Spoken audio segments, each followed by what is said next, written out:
साथियों, बांग्लादेश के अंदर बीजेपी ने एक सीट जीती। जी हाँ, आप जो सुन रहे हैं वो बिल्कुल सही है। बांग्लादेश के अंदर बीजेपी नाम की पार्टी ने भी एक सीट जीती।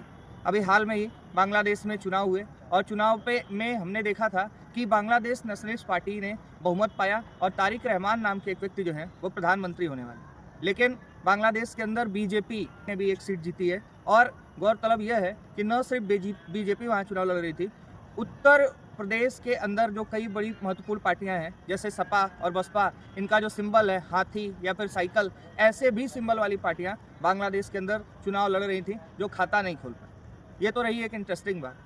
दूसरी बात, बांग्लादेश के अंदर अभी हम लगातार पिछले कुछ दिनों से देख रहे थे कि उनके यहाँ सत्ता परिवर्तन के बाद लगातार हिंदुओं पर अत्याचार जो है वो किया जा रहा था। लगातार यह खबरें आ रही थी कि कोई ना कोई हिंदू बांग्लादेश के अंदर मारा गया।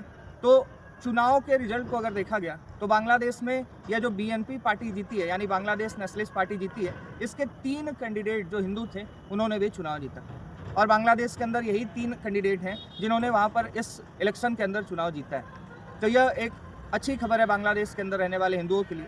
मैं आपको बता दूं कि बांग्लादेश के अंदर हिंदुओं की आबादी लगभग 8% है या लगभग 1.5 करोड़ के करीब। तो यह प्रतिनिधित्व अगर हम प्रतिशत देखें उसके हिसाब से तो कमी है। मात्र 3 सीटें हिंदुओं ने जीत पाई हैं 300 लोकसभा सीटों में से, लेकिन फिर भी कहीं ना कहीं बांग्लादेशी नेशनलिस्ट पार्टी ने हिंदुओं को टिकट भी दिया और चुनाव भी जीता। बीएनपी वैसे तो हिंदू विरोधी पार्टी है, लगातार हम इस चीज़ को देख रहे थे कि बीएनपी नाम की पार्टी के कार्यकर्ता जो हैं वो बांग्लादेश के अंदर हिंदुओं के खिलाफ एक माहौल बनाते दिखाई दे रहे थे। लेकिन फिर भी वहाँ पर एक जमाते इस्लाम नाम की पार्टी लगातार काम कर रही थी और बांग्लादेश के जो भी हिंदू हैं उनके मन में इस बात का डर था कि अगर यह जमाते इस्लामी पार्टी आती है तो पाकिस्तान के प्रभाव के कारण वहाँ पर उनका जीना और मुश्किल होगा। इसलिए बीएनपी नाम की पार्टी को बड़ी संख्या में न सिर्फ वोट दिया बल्कि जिताया भी। अब 17 साल से राजनीतिक वनवास काट रहे तारिक रहमान जो हैं वह बांग्लादेश के अगले प्रधानमंत्री होने वाले हैं।